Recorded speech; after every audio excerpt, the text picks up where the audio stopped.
আমরা 3 দিন হাতে আজ আমরা রোডের মধ্যে বাগানে থাকি, তাহলে আমরা কি খাই, আমরা কেমন করে চলি? দেশের প্রথম শ্রেণীর পৌরসভাগুলোর একটি গাজীপুরের কালিয়াকৈর পৌরসভা, অথচ অপর্যাপ্ত ড্রেনেজ ব্যবস্থা ও পানি নিষ্কাশনের সংকটে সামান্য বৃষ্টিতেই সৃষ্টি হয়েছে ভয়াবহ জলাবদ্ধতা। কয়েকদিন ধরে সড়ক, বাসাবাড়ি ও ব্যবসা প্রতিষ্ঠান পানিতে তলিয়ে থাকায় চরম দুর্ভোগে পড়েছেন হাজারো মানুষ। এমনকি মহাসড়কে জমে থাকা পানিতে মাছ ধরতেও দেখা গেছে স্থানীয়দের। 2001 সালে 9টি ওয়ার্ড নিয়ে গঠিত হয় কালিয়াকৈর পৌরসভা, দেশের প্রথম শ্রেণীর পৌরসভাগুলোর মধ্যে অন্যতম। এ পৌর এলাকায় রয়েছে 3 শতাধিক শিল্প কারখানা এবং বসবাস করেন 10 লাখেরও বেশি মানুষ। কিন্তু নাগরিক সুবিধার ক্ষেত্রে পৌরবাসীর অভিযোগের শেষ নেই।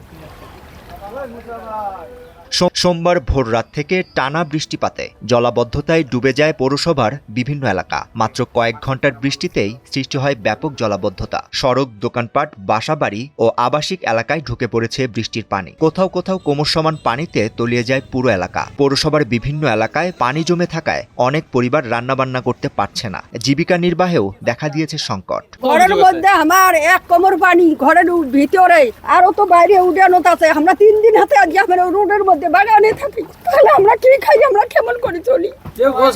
আমরা গরিব মানুষ, আমার কাই খোঁজ খবর নাই, আমার কাই আমার সাহায্য করে।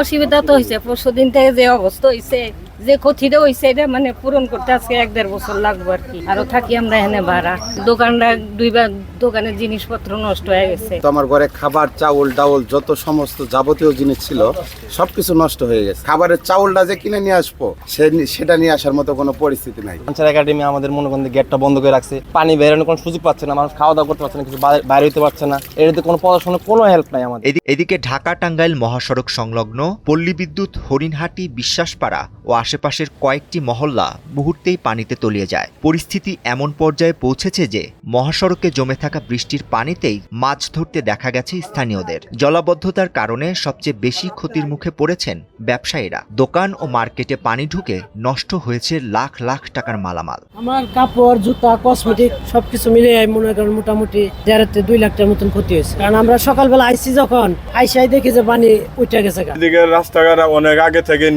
নিচু বলতে ড্রেন গুলো চিকন, মানে ছোটখাটো ড্রেন, পানি যাইতে পারে না। দোকানপাট সব তলিয়ে যায় একটু বৃষ্টিপাত হলেই। এদিক দিয়ে বৃষ্টিপাতে আমার দোকানের সব জর্দা যাবতীয় যা ছিল জিনিসপত্র, বাকি খাতা সবই নিয়ে চলে গেছে। গত সোমবার রাতে বৃষ্টি হয়ে 120 মুরগি মারা গেছে, পানি বাড়ানোর জায়গা নাই। 24-এর 5 আগস্ট থেকে উপজেলা নির্বাহী কর্মকর্তা পৌর প্রশাসকের দায়িত্ব পালন করলেও জলাবদ্ধতা নিরসনে কার্যকর উদ্যোগের অভাবের অভিযোগ রয়েছে। তবে দ্রুত প্রয়োজনীয় পদক্ষেপ নেওয়ার আশ্বাস দিয়েছেন তিনি। এছাড়াও স্থায়ী পানি নিষ্কাশন ও কার্যকর ড্রেনেজ ব্যবস্থার দাবি জানিয়েছেন পৌরবাসী।